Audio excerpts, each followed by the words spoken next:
Hello বন্ধুরা, আসসালামু আলাইকুম। সবাইকে কেমন আছো তোমরা সবাই? আশা করি আল্লাহর রহমতে সকলে ভালো আছো। এনিটাইম স্কুল অ্যান্ড কলেজের পক্ষ থেকে আমি ফাতেমা জিন্নাত মাইশা তোমাদের সকলকে জানাই আন্তরিক শুভেচ্ছা এবং অভিনন্দন। বন্ধুরা, বাসায় বসে সহজভাবে অ্যাকাউন্টিং বোঝার সহযোগিতা পাওয়ার জন্য তোমরা আমার এই চ্যানেলটির সাথে যুক্ত থাকো। এই চ্যানেলে অ্যাকাউন্টিং এর যাবতীয় সকল ধরনের সমস্যার সমাধান দেওয়ার চেষ্টা করব। তো তোমাদের কাছে হচ্ছে আমার এই চ্যানেলটিকে সাবস্ক্রাইব করে পাশে থেকে বেল আইকনটি ক্লিক করে রাখা। তো বন্ধুরা, আজকে টপিকটা খুবই ইম্পর্টেন্ট। আজকের যে টপিকটা সেটা হচ্ছে হিসাব সমীকরণের প্রভাব, যেটা কিনা অনেক শিক্ষার্থী এটা কিন্তু পারে না, এটা ওরা কঠিন মনে করে। তবে বন্ধুরা, আজকে ক্লাসটি করার পর তোমাদের এটা কখনো আর কঠিন মনে হবে না ইনশাল্লাহ। তো দেখো, এটার ক্ষেত্রে প্রশ্ন আসতে পারে চার ভাবে। একটা হচ্ছে হিসাব সমীকরণের প্রভাব নামে, একটা হচ্ছে টেবুলার ছক তৈরি করো নামে, 3 নাম্বার হচ্ছে a equal to l plus O E প্রমাণ করো, এটা বলতে পারে আমাদেরকে। আর আরেকটা হচ্ছে বিবরণী ছক বলতে পারে। এটা সম্ভবত আমাদের গতে আসে, মানে সৃজনশীলের গতে এটা আমাদেরকে প্রশ্ন করা হয়। তবে এটা করার আগে আমাদের কিছু মৌলিক বিষয় সম্পর্কে জানতে হবে। তো চলো আমরা শুরু করি। দেখো, আমাদের হিসাব বিজ্ঞানে কিন্তু একটা মৌলিক সমীকরণ আছে। মৌলিক সমীকরণটা কি? মৌলিক সমীকরণটা হচ্ছে a equal to l plus O E. A মানে হচ্ছে সম্পদ, সম্পদ সমান l প্লাস ও ই, অর্থাৎ দায় প্লাস ওই মানে হচ্ছে মালিকানা সত্ত্ব। তাইলে আমাদেরকে বলা হচ্ছে যে দায় আর মালিকানা সত্ত্বের সমষ্টি সমান সমান আমাদের সম্পদ। ঠিক আছে? তাহলে দেখো, হিসাব বিজ্ঞানে কিন্তু দুইটা পাশ আছে, একটা হচ্ছে অ্যাসেট আর একটা হচ্ছে যে দায় আর মালিকানা সত্ত্ব। তারপর আমাদের আধুনিক হতে হতে আমাদের একটা বর্ধিত সমীকরণ আসছে। বর্ধিত সমীকরণটা শুধুমাত্র ওইটাকে এলিভেরেট করছে।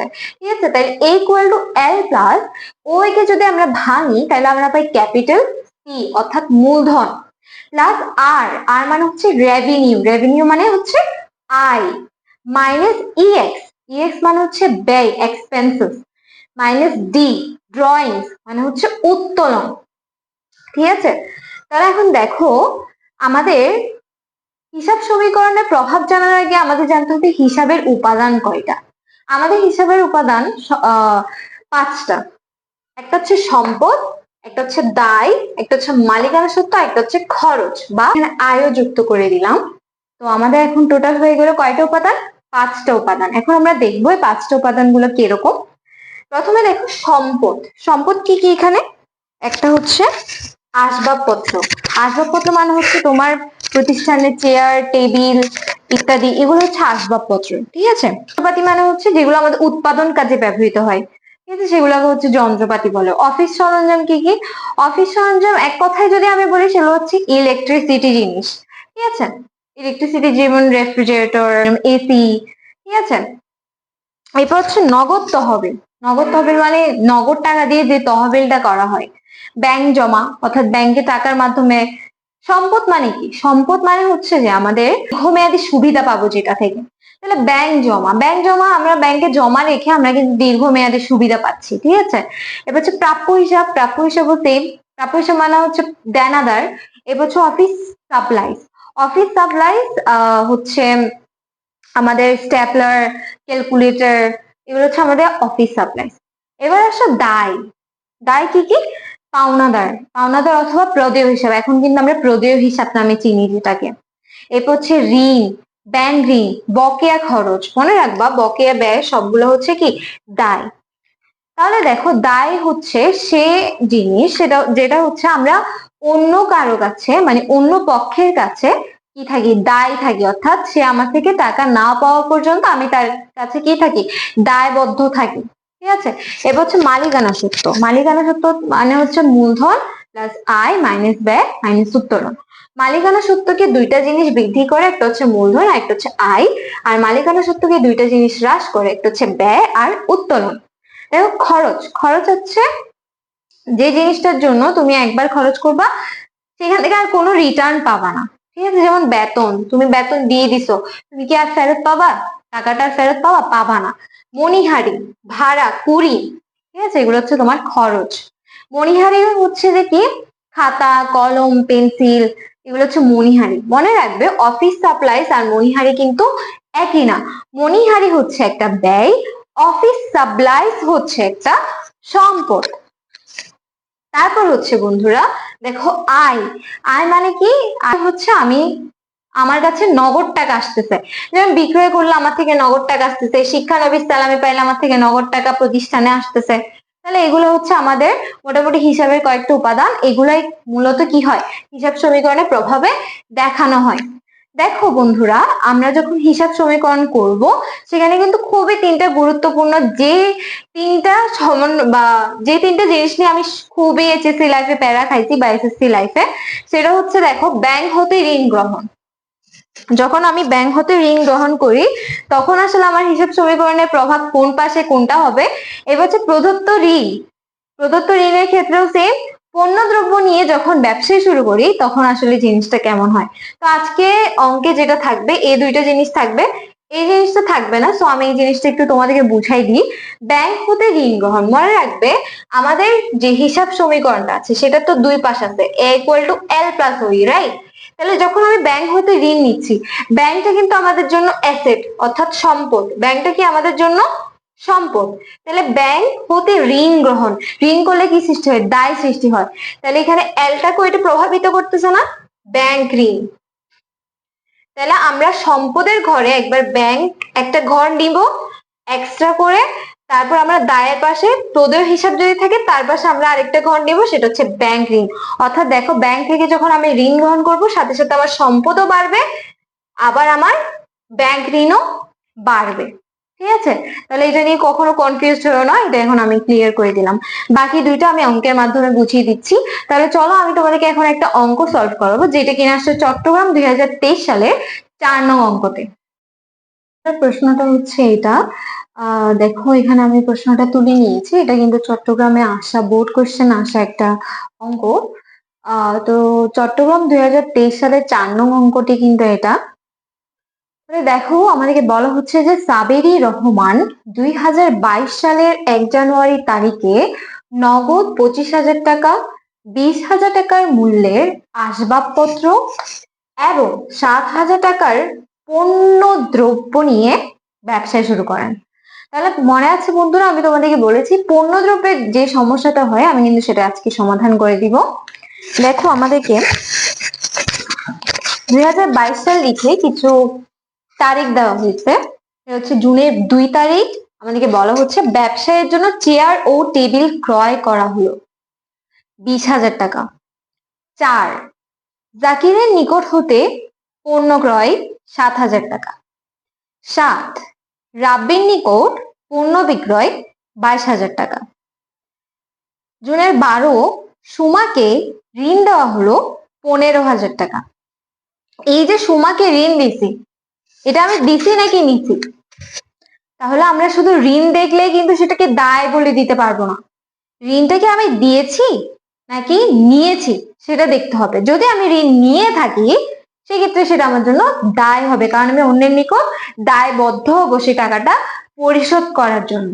কিন্তু এখানে বলা হচ্ছে যে আমি সুমাকে ঋণ দিয়েছি, তাহলে আমি যে সুমাকে ঋণ দিয়েছি তাহলে সুমার কাছে সে টাকাটা আছে, সেটা আমি যে ঋণ দিয়েছি সেটা সুদও আমি পাবো। তাহলে লং টার্ম আমি একটা সুবিধা পাচ্ছি।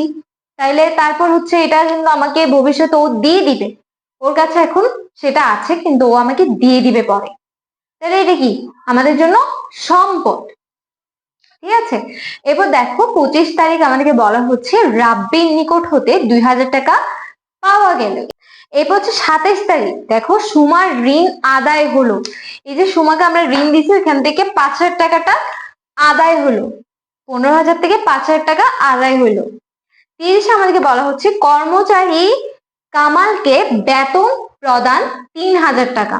অর্থাৎ কর্মচারী আমার যে কামাল ছিল ওকে আমি 3,000 টাকা দিয়েছি। তাহলে আমাদেরকে বলা হচ্ছে এ ইকুয়াল টু এল প্লাস ওই ই প্রমাণ করো। আমাদেরকে প্রশ্নে বলা হতে পারে যে হিসাব সমীকরণের প্রভাব বিশ্লেষণ করো, ব্যাখ্যা করো, অথবা এ ইকুয়াল টু এল প্লাস ওই প্রমাণ করো। এবার বলতে পারে টেবুলার ছক তৈরি করে, বলতে পারে বিবরণী ছক তৈরি করে, বিভিন্ন ভাবে প্রশ্ন আসতে পারে। ঠিক আছে? আমি একটু সংক্ষিপ্ততার জন্য ইকুয়াল টু এল প্লাস ওই প্রমাণ করে এটা লিখেছি। দেখো বন্ধুরা, এখানে হচ্ছে আমাদের ঘরটা এরকম হবে, তারিখ দেওয়া থাকবে, সম্পদ সমান দায়, দায় মানে এল প্লাস মালিকানা সত্যকে আমরা একটু বড় করে লিখেছি সি প্লাস আর মাইনাস এক্স মাইনাস ডি, অর্থাৎ মালিকানা সত্যের যে ইকুয়েশনটা। এবার হচ্ছে মন্তব্য। ওকে, আমরা সবগুলো বুঝে নিব। প্রথম আমরা এদিক থেকে আসি যে মন্তব্যটা আসলে কি। মন্তব্যটা তুমি তখনই করবে যখন তোমার মালিকানা সত্যকে প্রভাবিত করবে, কোন একটা লেনদেন মালিকানা সত্যকে প্রভাবিত করবে। এইবার হচ্ছে দায়ের ক্ষেত্রে এখানে প্রশ্নে একটাই দায় দেওয়া আছে। এবার হচ্ছে সম্পদ। সম্পদের ক্ষেত্রে একটা জিনিস আমরা মাস্ট জানি, নগদ টাকা ছাড়া কিন্তু একটা প্রতিষ্ঠান জীবনও চলবে না, তাই আমরা নগদ টাকাটা কিন্তু আগে থেকে লিখে রাখবো। এছাড়া বন্ধুরা তোমরা যদি বুঝতে পারো প্রশ্নটা পড়ে যে সম্পদের ঘরে আসলে কি কি বসবে, কয়টা ঘর হবে, মানে তুমি যদি প্রশ্নটা পড়ে বুঝতে পারো তাহলে তোমরা ঘর করে ফেলবা। অথবা তোমরা যদি সেটা বুঝতে না পারো তাহলে 4টা বা 5টা করে করবা। ম্যাক্সিমাম 4টা করলেই হয়ে যায়, কারণ আমাদের যে বোর্ড প্রশ্নগুলো আমি অ্যানালাইসিস করে দেখেছি 4টা থেকে মোটামুটি কখনো এর বাইরে আসেনি। দায়ের ক্ষেত্রে বেশি কমন হচ্ছে একটাই, সেটা হচ্ছে পাওনাদার নিয়ে আমরা কাজ করে থাকি, এটাই দেখেছি অ্যানালাইসিস করে বেশি। এছাড়া ব্যাংক ঋণ আসে। তারপর হচ্ছে মালিকানা সত্ত্বের ক্ষেত্রে যদি দেখো মন্তব্য, মালিকানা সত্যকে প্রভাবিত করে কে কে, মূলধন, রেভিনিউ, এক্সপেন্সেস, ড্রয়িংস, এগুলো কি করে প্রভাবিত করে, তখন যে আমরা মন্তব্যটা লিখবো।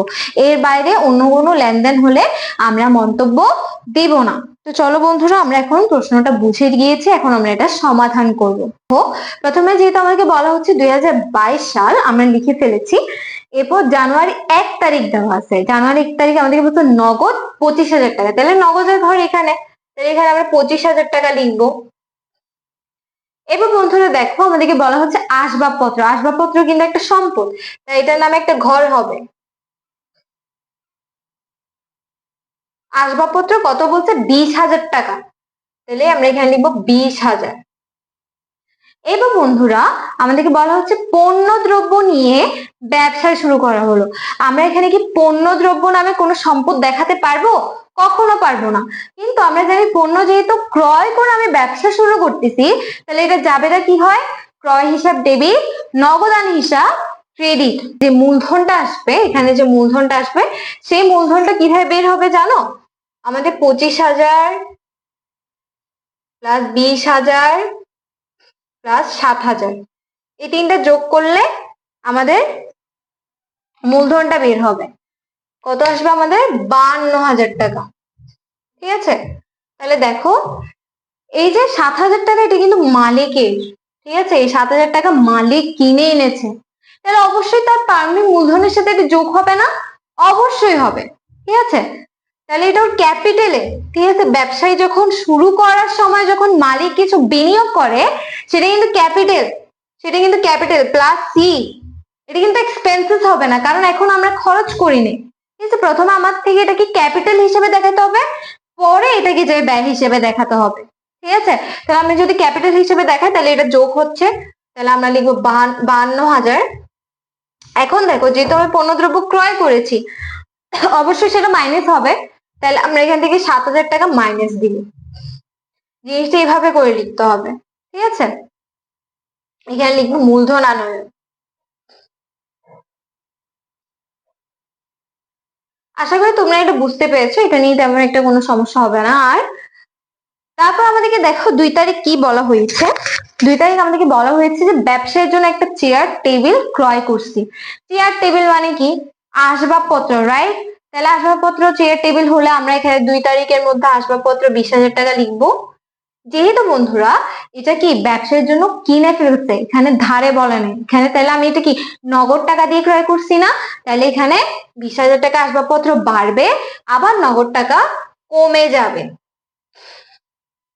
তাহলে দেখো বন্ধুরা আমাদের কি মন্তব্য লেখা লাগবে, আমাদেরকে কি মালিকানা সত্য এখানে প্রভাবিত হয়েছে, হয়নি, তাহলে এটা কি আমাদের মন্তব্য লেখা লাগবে না। তারপর দেখো জুনের 4 তারিখ জাকিরের নিকট হতে পণ্য ক্রয় 7,000 টাকা। যখন কোনো ব্যক্তির নাম উল্লেখ করা থাকবে তখন আমরা সেটা ধরে নিব ধারে ক্রয় করা হয়েছে। তাহলে এখানে যেহেতু ধারে ক্রয় করা হয়েছে, ক্রয় যখন আমরা ধারে করি তখন আমাদের পাওনাদার সৃষ্টি হয় কিংবা প্রদেয় হিসাব সৃষ্টি হয়, তাহলে আমরা এখানে লিখবো পাওনাদার। তাহলে বন্ধুরা বলো, জাকির যেহেতু পণ্য ক্রয় করছে, জাকিরের হিসাবে আমি লিখবো 7,000 টাকা। এবং এটা কি নগদে ক্রয় করছে? নগদে ক্রয় করে নাই। তাহলে এটা যেহেতু এখানে কোনোটাকে কিন্তু প্রভাবিত করছে, তাহলে এটা মালিকানা সত্ত্বে, এই যে এক্সপেন্সেস, তুমি যে ক্রয় করছো সেটা এক্সপেন্সেস।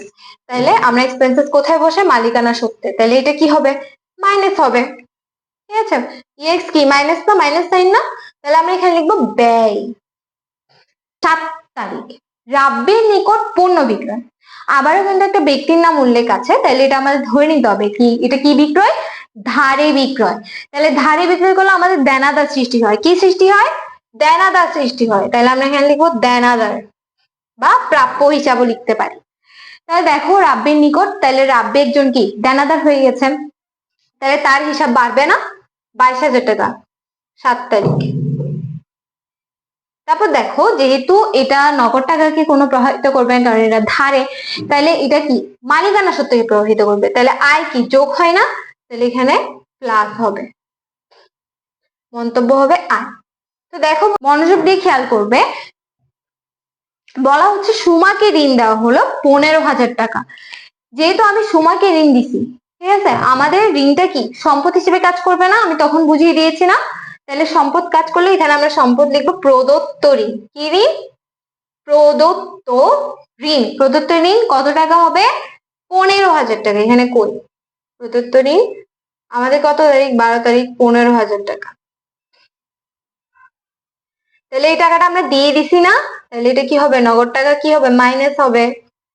তাহলে মাইনাস। 25 তারিখ রাব্বির নিকট হতে 2,000 টাকা পাওয়া গেল। এই রাব্বিকে চিনা চিনা লাগতেছে। তাহলে এই রাব্বিটাকে ওই যে আমার 7 তারিখে আমার যে দেনাদার ছিল বা প্রাপ্য হিসাব ছিল সেই হচ্ছে রাব্বি। তাহলে বলা হচ্ছে যে 2,000 টাকা রাব্বির নিকট হতে কি হলো? পাওয়া গেল। 30 তারিখ 2,000 টাকাটা তার হিসাবে কেটে নিব, অর্থাৎ সে আমাকে 2,000 টাকা দিছে, তাহলে টাকা যেহেতু দিছে আমার নগদ টাকা কি হবে? বেড়ে যাবে, তাই না? এখন আসো বন্ধুরা, 27 তারিখ আমাদের বলা হচ্ছে সুমার ঋণ আদায় হলো। তাহলে সুমাও কিন্তু আমাদের পরিচিত একজন মানুষ। সুমাকে আমি ঋণ টাকা দিছিলাম, সুমাকে আমি দিছিলাম 15,000 টাকা। তাহলে সুমা ওইখান থেকে কি করছে? সুমা আদায় হলো, সুমা আমাকে ওইখান থেকে 5,000 টাকা দিয়ে দিয়েছে। তাহলে 27 তারিখ আমি সুমা থেকে 5,000 টাকা কমাবো, অর্থাৎ সে আমাকে দিয়ে দিছে। তাহলে এদিকে আমার নগদ টাকা কি হচ্ছে? বাড়ছে। তাহলে একটা প্লাস একটা মাইনাস, যেহেতু একই পাশে সংঘটিত হচ্ছে, গঠিত হচ্ছে। ঠিক আছে, এবার হচ্ছে 30 তারিখ আমাদেরকে বলা হচ্ছে কর্মচারী কামালকে বেতন প্রদান করা হলো। এই যে কর্মচারীকে আমি বেতন টাকা দিয়ে দিছি, তাহলে টাকা দিয়ে দিছি, তাহলে 3,000 টাকা কি হবে? এখান থেকে মাইনাস হবে। আর এখানে কিন্তু হচ্ছে না, তাহলে মালিকানা সত্ত্বে এই যে এক্সপেন্স, এই যে বেতন, বেতন কি দেয় না? তাহলে এক্সপেন্স হলে কি হয়? মাইনাস হয়। তাহলে এখানে যেহেতু মাইনাস, ওই পাশেও মাইনাস হবে, কারণ এটা দুই দিক পরিবর্তন করছে। তাহলে এখানে আমরা মাইনাস লিখবো, এখানে পাশে লিখবো ব্যয়। আর নগদ পাশে হিসাব করে দেখি নগদে কত টাকা আসে? মাইনাস 6,000। আমাদের এখানে আসবে মাইনাস 6,000। তাহলে এই দুইটা যোগ যোগ করো 40,000। এরপরে আমাদের 22 থেকে 2 চলে গেলে 20,000। এরপর আমাদের 15 থেকে 5 চলে গেলে 10,000। 7,000 কিছুই হয় নাই, 7,000 টাকা রয়ে যাবে। এরপর আমাদের এটা করো, 52 থেকে 7,000 টাকা বাদ দিবে, আবার 7,000 টাকা বাদ দিবে, যোগ করবে 22,000, মাইনাস করবে 3,000। আমাদের এখানে আসবে 57,000। এখানে কিন্তু সমান সাইন গুলো আছে, আমরা এখানে সমান সাইন গুলো দিই, এখানে প্লাস সাইন গুলো দিই। তাই বন্ধুরা দেখো, আমাদেরকে বলছে যে তুমি যখন এগুলা প্লাস মাইনাস করবা তখন এটার সাথে সমান হবে আমাদের কি দায়ের সাথে যখন মালিকানা সত্ত্ব যোগ করবো। তাহলে দায়ের সাথে মালিকানা সত্ত্ব যোগ করে দাও, এটা এখানে আসবে কত? এখানে আসবে 64,000। তারপর দেখো আমরা যদি এই তিনটা যোগ করি, 40-এর সাথে 20 যোগ করব, 10 যোগ করবো, আমাদের আসবে 70,000। 70,000 থেকে আমরা মাইনাস 6,000 বাদ দিব, তাহলে আমাদের কত আসবে? 64,000। এটাই হচ্ছে আমাদের মোট। বন্ধুরা দেখতে পাচ্ছ a equal to l plus O এ কি হয়েছে? প্রমাণিত হয়েছে। তো বন্ধুরা আজকে এই পর্যন্তই। আগামীকাল আমি ইনশাআল্লাহ অন্য একটি গুরুত্বপূর্ণ টপিক নিয়ে হাজির হয়ে যাব। তো তোমাদের কাজ হচ্ছে আমার এই চ্যানেলটিকে সাবস্ক্রাইব করে পাশে থেকে বেল আইকনটি ক্লিক করে রাখা, যাতে আমি যখনই কোনো ধরনের গুরুত্বপূর্ণ ভিডিও দিই তোমরা সেটার নোটিফিকেশন পেয়ে যাও এবং সেই নোটিফিকেশন পেয়ে তোমরা তাড়াতাড়ি তোমাদের সমস্যার সমাধান করে নিতে পারো। এছাড়া তোমরা কমেন্টে বিভিন্ন ধরনের সমস্যার কথা জানতে পারবে, তাইলে আমি সেই অনুযায়ী তোমাদের ক্লাস নিয়ে আসতে পারবো। তো ঠিক সময় দেখা হচ্ছে ইনশাল্লাহ। ততদিন পর্যন্ত সুস্থ থাকবে, ভালো থাকবে। আল্লাহ হাফেজ। আসসালামু আলাইকুম সবাইকে।